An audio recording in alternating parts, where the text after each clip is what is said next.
लागू नहीं होगा। हम डरने वाले नहीं हैं। किसी कैसा काला कानून बंद करो, बंद करो, बंद करो। किसी कैसा काला कानून बंद करो, बंद करो। किसी कैसा काला कानून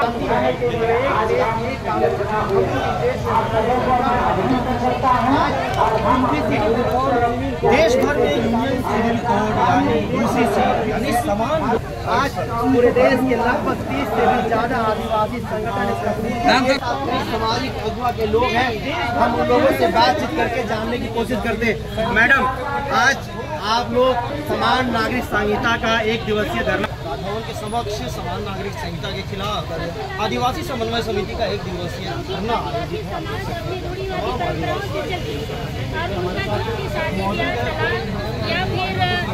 संपत्ति का जो बंटवारा होता है वो सामाजिक द्वारा सीएनटी एक्ट प्राप्त है, पेशा कानून प्राप्त है, विस्कन्सन रूल प्राप्त है, ये 5वीं अनुसूची प्राप्त है, उस पर प्रभावित होगा। और जो संविधान से जो हमको जो संरक्षण प्राप्त है वो सारे संरक्षण हमको जो है खत्म हो जाएगा। क्योंकि हम इसलिए सामान्य कानून हम पर थोपने का प्रयास किया जा रहा है। हम असामान्य हैं।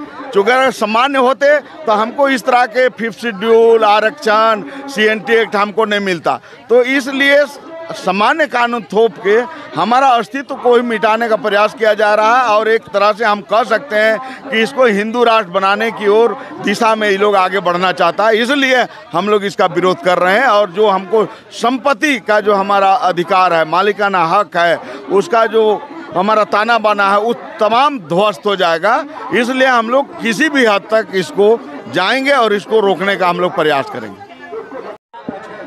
देखिए, यूसीसी कानून जो सामान्य नागरिक संहिता जो हिंदी में कहते हैं, ये जो है वैसे तो संविधान में इसका जिक्र है, मगर ये जो है आपके लिए अनिवार्य नहीं है सरकार को इसको लागू करना एक तरह से।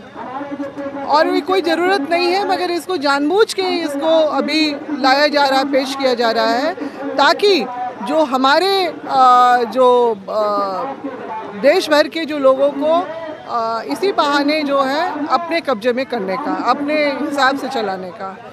अभी हमारे प्रधानमंत्री मोदी जी ने भी ये बात कही ना कि एक घर में 2 कानून नहीं चल सकते। मगर उनको इस बात को समझना होगा कि ये देश जो है अनेकताओं में एकता का देश है, ठीक है ना। और यहाँ पर किसी एक जाति, समुदाय के या धर्म के लोग नहीं रहते हैं। विविधता है लोगों की, अपने अपने परंपरागत जो कानून भी है सबके। और उसमें से विशेष रूप से आदिवासी समाज का भी बहुत प्राचीन अपना जो प्राचीन समय से जो हमारे अपना जो इतिहास चला आ रहा है कि हमारी अपनी आस्थाओं की रक्षा कैसे करनी, हमारे परंपरागत जो कानून जो लंबे समय कालांतर में जो उसका निर्माण हुआ, उसको कैसे संरक्षित करना है। हमारे अपने पूर्वजों ने भी जल जंगल ज़मीन की रक्षा करने के लिए जिस तरह से क्रांतियाँ की, और बहुत सारी ऐसी चीज़ों को जो अंग्रेज़ों ने भी समझा कि आदिवासियों को अपने चीज़ों के साथ, अपनी व्यवस्थाओं के साथ छेड़छाड़ पसंद नहीं है। इसीलिए तो जब 1972 में जो इस देश में 1872 में जब इस देश में जनगणना का काम शुरू हुआ, तो आदिवासियों को अलग कॉलम कोड में रखा गया। उसके बाद 20वीं शताब्दी में जो है, और इसके बाद कई कानून भी हमारे ज़मीन सुरक्षा कवच जो है कानून के बतौर भी बनाए गए।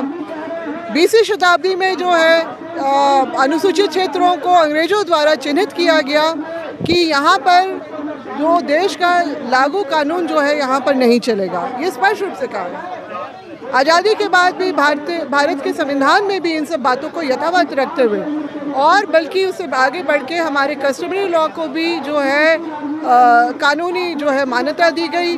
साथ ही साथ 5वीं और 6वीं अनुसूची का भी निर्माण आखिर क्यों किया गया कि आदिवासी जो है अपने इलाकों में अपने तरीके से रह सके। अब देश भर में 730 जो है आदिवासियों का जो है सूची बनी हुई है। सबके अपने अलग अलग व्यवस्थाएं हैं, अपना अलग अलग प्रथागत कानून है। तो आप उसको एक कॉमन सिविल कोड में आप कैसे ला सकते हैं? क्या ये संभव है? क्या ये उचित है? ये सर्वथा अनुचित है। और इसलिए हम लोग अपने अस्तित्व को बचाने के लिए, क्योंकि हमारा अस्तित्व खतरे में आ चुका है, जब ये भाजपा की सरकार के द्वारा 2016 में सरना सनातनी एक है, 2017 में कि आदिवासी हिंदू है कहते हुए जो पिछला जो जनगणना का काम होने वाला था उसके परपत्र से हमारा जो कोड कॉलम हटा दिया गया है। 7वां कोड जो आदिवासी धर्म एवं अन्य मान्यताओं के लिए था वो हटा दिया गया, यानी हमारी पहचान को मिटाने का प्रयास जो है इस तरह से किया गया है, जिसका विरोध हम लोग लगातार कर रहे हैं।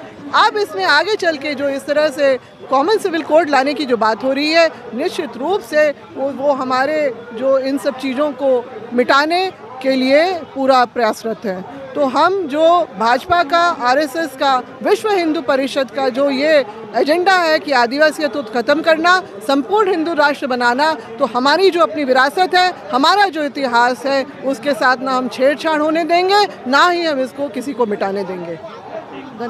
विरोध आने से पहले मांगा जा रहा है। देखिए, यूसीसी का विरोध हम लोग इसलिए कर रहे हैं कि भारतीय जनता पार्टी आदिवासियों के लिए काला कानून ला रहा है। हमारे साथ CNT एक्ट के साथ साथ 5वीं अनुसूची, 6ठी अनुसूची, समता जजमेंट और स्थानीय जो कानून है, जो हमारा पेशा कानून और CNT एक्ट, SPT एक्ट को समाप्त करने का काम कर रहा है। उसके साथ साथ हमारा वैवाहिक परंपरा जो है पाहन पुरोहित से कर रहे हैं, उसको भी समाप्त किया जा रहा है। इसीलिए भारतीय जनता पार्टी का हम लोग विरोध में आज 1 दिवसीय धरना हम लोग दे रहे हैं और यही बात नहीं माना जाएगा तो पूरे राष्ट्रव्यापी आंदोलन तेज करने का काम करेंगे।